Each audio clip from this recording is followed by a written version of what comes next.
Esta eleição municipal de 2020, cujo segundo turno terminou hoje, 29 de novembro, foi uma derrota para as esquerdas, que, no entanto, não foram esmagadas. E acabou rifando o Bolsonaro com todo aquele prestígio que ele tinha levantado, e acaba também com essa festa aí de São Paulo, tendo como principal mestre de cerimônia o Dória, o principal inimigo do Bolsonaro.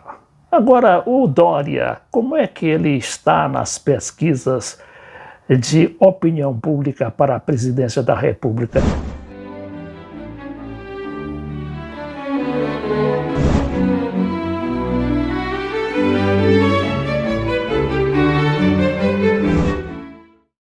Como a gente já tinha previsto aqui em vídeos anteriores, o grande vencedor desta eleição foi o Centrão.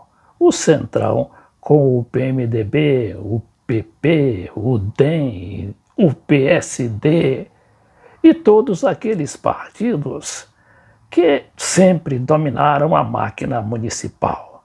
Se esperava que as esquerdas unidas conseguissem algumas vitórias, mas nem isso, porque ela foi suplantada pela máquina terrível da direita, não é? Que se uniu e usou de poder econômico, de abuso de poder para varrer os seus adversários. Agora, é importante verificar que uma coisa é pleito municipal, é eleição municipal, onde prevalecem os interesses locais. Outra coisa é uma eleição nacional para presidente da República, para governadores e a totalidade da Câmara e 2/3 do Senado. E quando eu digo que as esquerdas perderam, mas não foram esmagadas, é porque as esquerdas tiveram, sim, presença no pleito municipal. Apesar da onda midiática, né, sempre dizer que o PT foi eliminado do mapa, né?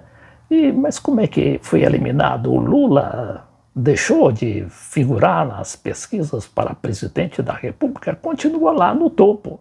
Agora, o grande perdedor foi o Bolsonaro, que perdeu inclusive no seu principal baluarte político, que é o Rio de Janeiro, cidade onde se formou politicamente e tinha arrasado na última eleição presidencial e estadual, inclusive. Aqui nesse material da Folha de São Paulo, falando dos que perderam, dos que ganharam, dizendo que Bolsonaro perde. A maioria dos candidatos apoiados pelo presidente da República foi derrotada. E ele ainda viu a ascensão de possíveis rivais para 2022 com Dória, Ciro e Boulos. Aqui a Folha também cita entre os perdedores o Lula, dizendo que o PT não conseguiu emplacar seus candidatos no Recife e em Vitória. Também perdeu em 10 das outras cidades onde disputou o segundo turno.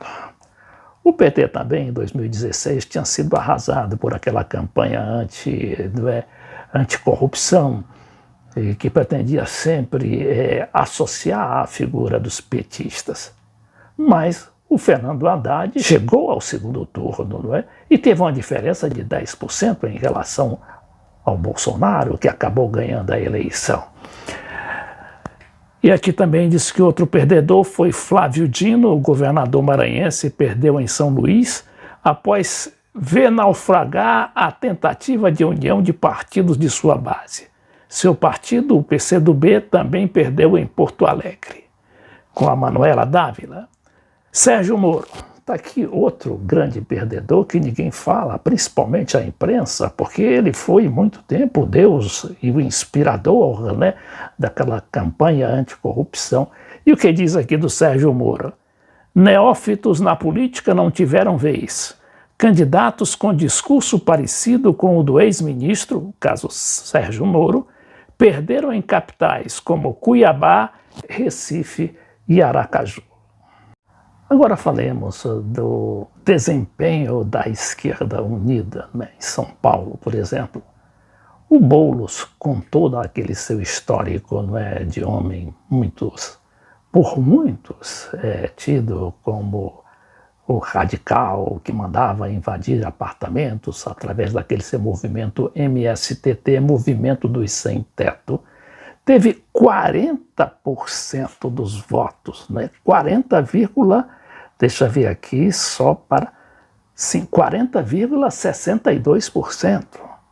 O Covas com 59,38%. Não chegou, a diferença não chegou sequer a 10%. Ora, o que isso significa? Ali é a capital industrial do país, não é? Cercada dos grandes bancos, das grandes multinacionais. Era muito difícil ganhar aquela eleição. De qualquer maneira, 40,62%. Isso vai calar um pouco a direita quando costuma dizer que as esquerdas não têm sequer 30% dos votos de São Paulo. O mesmo aconteceu, não é, em estados onde as esquerdas perderam, como lá no Rio Grande do Sul, a Manuela, né?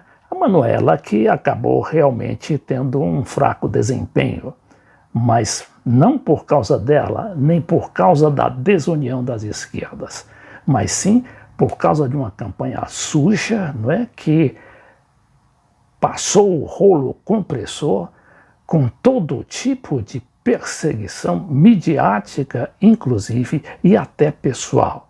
Mas a Manuela também cresce como uma liderança nacional, né, que já era, inclusive. Assim como o Boulos, né, o Guilherme Boulos, candidato derrotado pelo Bruno Covas a prefeito de São Paulo.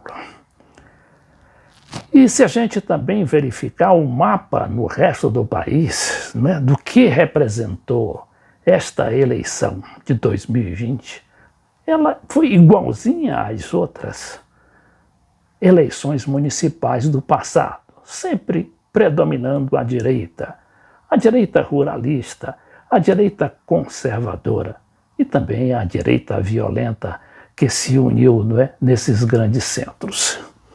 Vejamos aqui, neste mapa eleitoral, fala sobre os grandes ganhadores da eleição de 2020.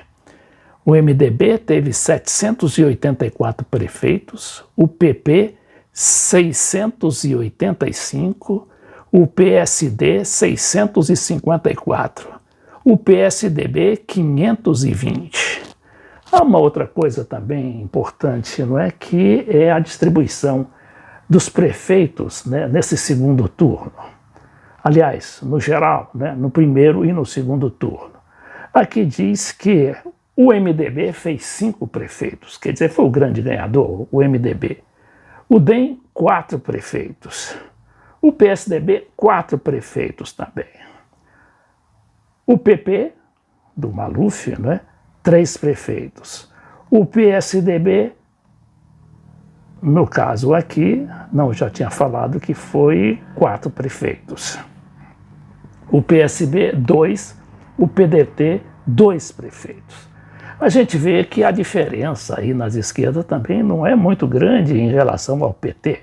Mas a gente volta aqui para o resto dessa listagem dos principais partidos que ganharam essa eleição, que é partidos de corte, né, conservador, né, elitista, ruralista.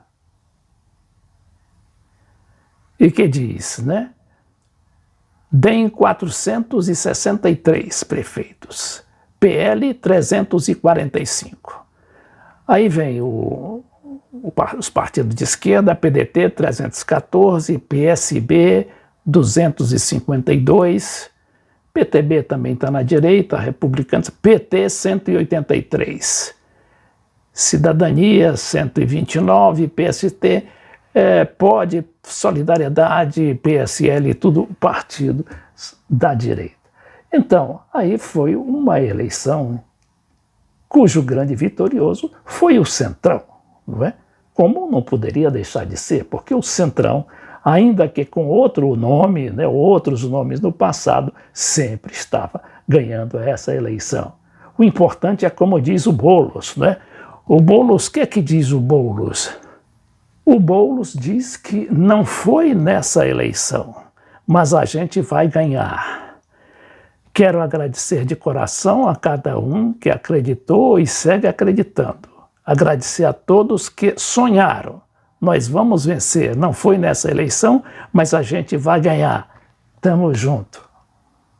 Ele diz aqui, inclusive se inclina, não é? E se dispõe a ajudar nesta construção, aí sim, da grande campanha eleitoral de 2022.